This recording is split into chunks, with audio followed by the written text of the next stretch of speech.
안녕하세요. 자료구조화 알고리즘 기말고사 정리 시작해 보겠습니다.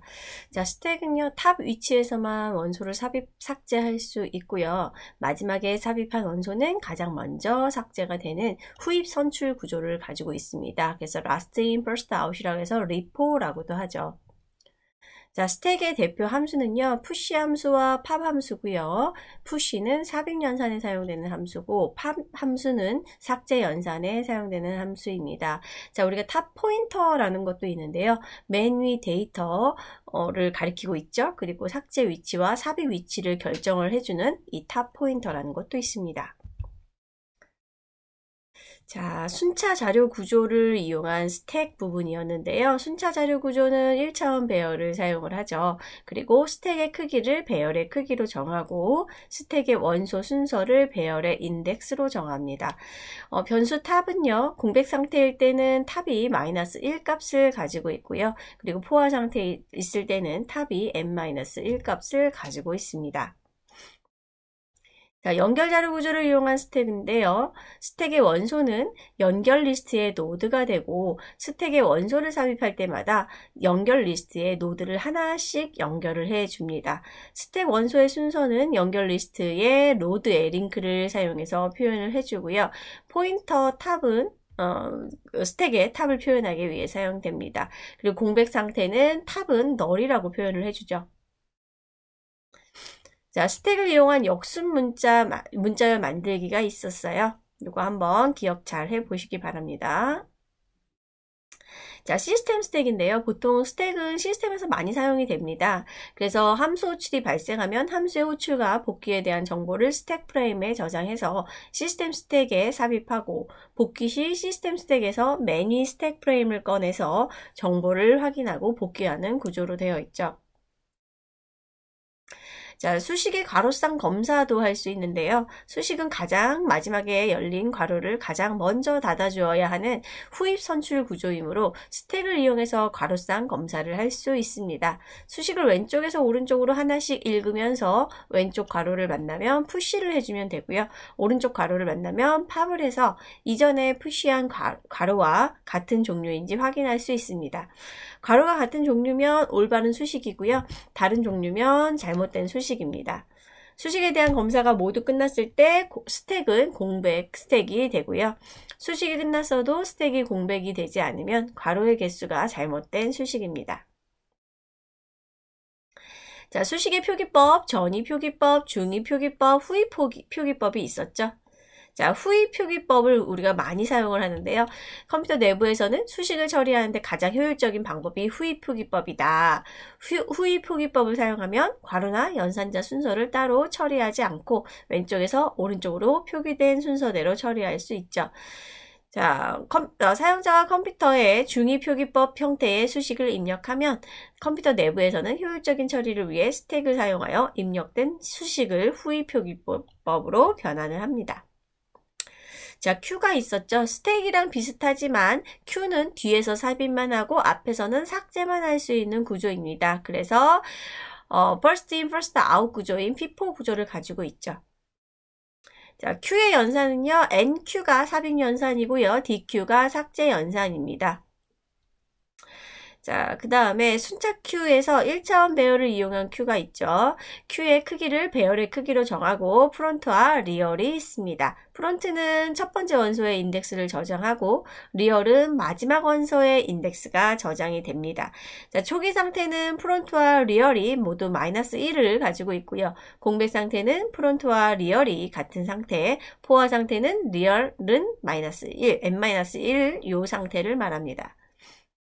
자, 원형 Q는요, 초기 상태의 프론트와 리얼은 모두 다 0이고요. 공백 상태의 프론트와 리얼이 같은 이러한 상태입니다. 자, 우리가 지금 프론트하고 리얼 이런 거 굉장히 많이 하고 있어요. 그리고 탑 탑의 그 계산 방식이라든가 많이 하고 있는데요. 이게 이제 이론적으로는 이렇게 되어 있지만 구조적으로 그림화해서 머릿속에 저장을 잘 해 주시기 바랍니다. 여러분 머릿속에 잘 이제 글씨만 이렇게 봐가지고 될 거는 아니거든요. 사실은 이거는 구조적으로 먼저 나온 다음에 이렇게 정리를 한 것 뿐입니다. 그래서 만약에 이게 이해가 잘 안 된다 그러면 그 그림을 보시고 자료 구조에 그러한 그 어떠한 식으로 이렇게 구조가 되어 있는지 잘 확인하시기 바랍니다. 자, 프론트와 리얼의 위치가 배열의 마지막 인덱스 n-1에서 논리적인 다음 자리 인덱스 0번으로 이동하기 위해서 나머지 연산자 모듈러를 사용을 할 수 있겠죠. 자, 그래서 지금 삽입 위치, 삭제 위치에 따라서 순차 큐는 리얼이 리얼 플러스 1이 되고요. 삭제 위치는 프론트가 프론트 플러스 1이 되지만 원형 큐는 리얼이 리얼 플러스 1 모듈러 n이 되는 거고요. 프론트는 프론트 플러스 1 모듈러 n이 됩니다. 단순 연결 리스트를 이용한 Q는요. Q의 원소는 단순 연결 리스트의 노드가 될 거고요. Q의 원소의 순서는 노드의 링크 포인터로 연결이 됩니다. 포인터 프론트는요. 첫 번째 노드를 가리키는 포인터가 될 거고요. 포인터 리얼은 마지막 노드를 가리키는 포인터가 될 겁니다. 초기 상태와 공백 상태는 프론트와 리얼이 모두 다 널인 상태입니다. 자, 데크라는 구조가 있었습니다. Q의 양쪽 끝에서 삽입 연산과 삭제 연산을 수행할 수 있도록 확장한 구조입니다. Q는 Q인데 삽입과 삭제가 양쪽에서 모두 다 일어나는 구조죠. 자, 차수라는 것은요. 노드의 차수는 노드에 연결된 자식 노드의 수이고요. 트리의 차수는 트리에 있는 노드의 차수 중에서 가장 큰 차수를 말합니다. 노드의 높이는 노드의 레벨을 얘기를 하는 거고요. 트리의 높이는 최대 레벨을 얘기를 하는 겁니다. 포리스트라는 것도 했죠. 그래서 서브트리의 집합들을 포리스트라고 했습니다. 자, 포화 이진 트리는 어떤 거였나요? 모든 레벨의 노드가 포화 상태로 차있는 이진 트리를 포화 이진 트리라고 했습니다. 자, 완전 이진 트리는 뭐였나요?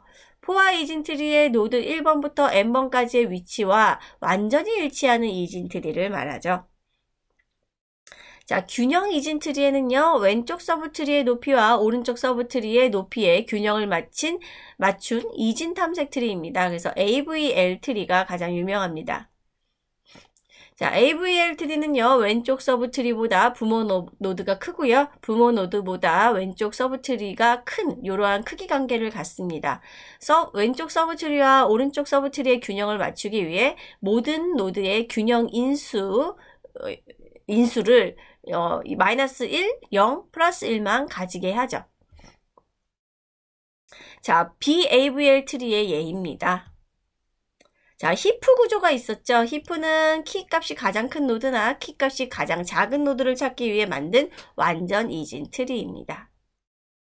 자, 이진 트리가 순회하는 이유. 자, 리스트 스택 큐 등과 같은 선형 자료 구조는 1대1 관계로 연결되기 때문에 순회 연산을 별도로 작성할 필요가 없지만 이진 트리는 1대2의 비선형 계층 구조이므로 현재 노드를 처리한 후에 어떤 노드를 처리할지 결정하는 기준을 정해놓은 순회 연산이 필요합니다. 자, 그리고 이제 전이 순회, 중이 순회, 후이 순회가 있었죠. 그래서 데이터 위치에 따라서 어디에 데이터가 있는지 데이터 레프트 라이트로 하면 전이 순회죠. 레프트 데이터 라이트면 중이 순회죠. 레프트 라이트 데이터를 마지막으로 하면 후이 순회입니다. 자, 스레드 이진 트리인데요. 단말 노드 링크 필드에 널 대신 순회 순서상 다음 노드를 가리키도록 설정한 이진 트리를 말합니다. 이런 링크 필드를 스레드라고 합니다. 자, 그래프라는 구조도 있었죠. 연결되어 있는 원소 사이의 다대다 관계를 표현하는 구조였습니다. 자, 그래프의 종류에는 무방향 그래프, 방향 그래프, 완전 그래프, 부분 그래프, 가중 그래프 이런 게 있죠. 네트워크 그리고 방향 그래프인 다이그래프도 있고요. 자, 순차 자료 구조를 이용한 구현이 있었고요. 그래프의 구현은 그리고 연결 자료 구조를 이용한 구현도 있었습니다. 자, 그래프 순회 탐색은요, 하나의 정점을 시작해서 그래프에 있는 모든 정점을 한 번씩 방문해서 처리하는 연산이고요. 그래프 탐색 방법은 두 가지가 있었죠. 깊이 우선 탐색과 너비 우선 탐색이 있었습니다. 자, 그래프 순회의 우물 파기 기법을 조금 생각하면은 이해가 조금 빠르신데요. 한 지점을 골라서 팔 수 있는 데까지 계속해서 깊게 파다가 아무리 땅을 파도 물이 나오지 않으면 밖으로 나와 다른 지점을 골라서 다시 깊게 파는 방법이 깊이 우선 탐색 방법이었습니다. 한쪽만 깊이 쭉 팠다가 다시 올라오는 방식이죠.